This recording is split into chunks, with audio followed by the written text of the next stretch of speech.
Is there anything more ridiculous than a console in this day and age without a disk drive?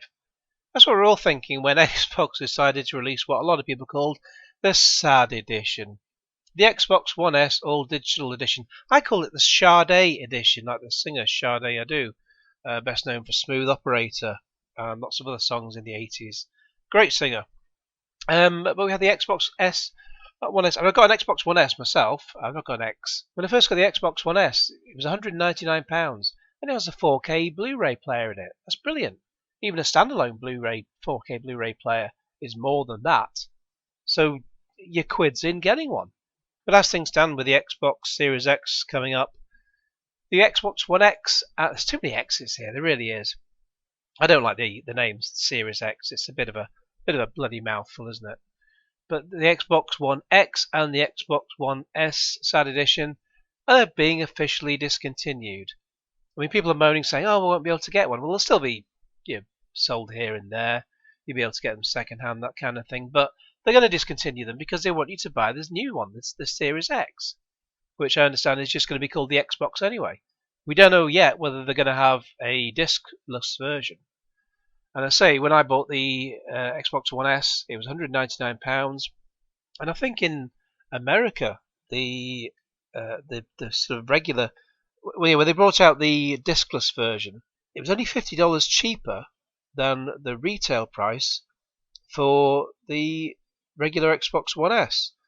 So by that point in its life cycle, because it was like 2 years on since it came out, because it was like late 2018 if I remember rightly for the discless version, the prices had dropped anyway. So the sort of shop price of an Xbox One S, including a disc, was cheaper than the retail price for an Xbox One SAD edition. Madness. I'm not sure whether it was like $249 or $299 for the. I think it was $249 for the SAD edition, and they still class it as $299 for the regular version, even though the prices had long since come down. So Xbox really missed a trick there. But PlayStation, they're coming out with one, a discless version of the PlayStation 5. I don't know why.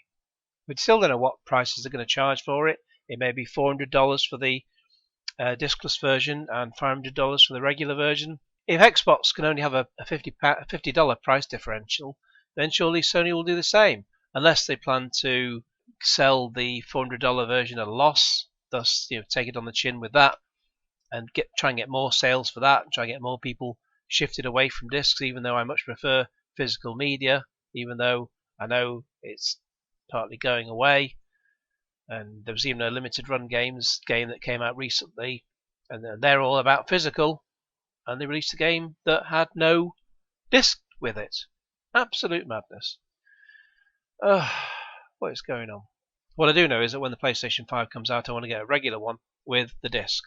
But basically, there's an article out in the Metro today that says Microsoft have confirmed they're abandoning the console and just sticking with the Xbox One S, because basically that's the only one that's selling. They'll be getting rid of the Xbox One X because they want you to buy the new Series X, but they'll be clearly scrapping the SAD edition because it's just not selling. Of course, Xbox aren't going to confirm what the reason is for scrapping these two consoles, although it's just pretty obvious. The only thing Xbox have confirmed is when Phil Spencer confirmed that there's going to be no exclusive first-party Xbox Series X games for at least the next 2 years, because all the internally produced games that they're working on are both the Xbox One and the Xbox Series X, so you can use them on both consoles. What I do know is that I prefer to play the games at the moment on a PC.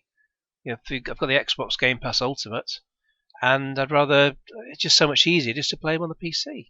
And there's reference here made to the Lockhart, or Xbox Series S as they're calling it, consoles, but it's just a rumour. It's like a pared down version of the Xbox Series X. Is it really happening? Does anyone know? Again, they haven't confirmed anything yet. There's an Xbox event coming out on Thursday next week where we'll hopefully get a lot more information. I think that's going to be about 5 PM UK time. Will it have a disc drive? Will it be less powerful than the Xbox Series X? Who knows? They're really not saying as of yet. One thing to bear in mind is that if you buy a digital edition and cannot use discs, you're held hostage by the prices online in the digital stores. For example, Shadow of the Tomb Raider came out in October 2018. It was £45 on a disc in Tesco, and £50 online in a digital version. 1 month later, I was back in the same store, and the game had been reduced 50% down to £22.50. How much do you think the digital version was online? Was it £22.50? Was it £25? Or was it £50? Yes, it was still £50. So even though the digital console is a bit cheaper, you soon lose that with the cost of the games online. Also, you can't buy cheap games on discs on eBay and then play them because you have no disk drive.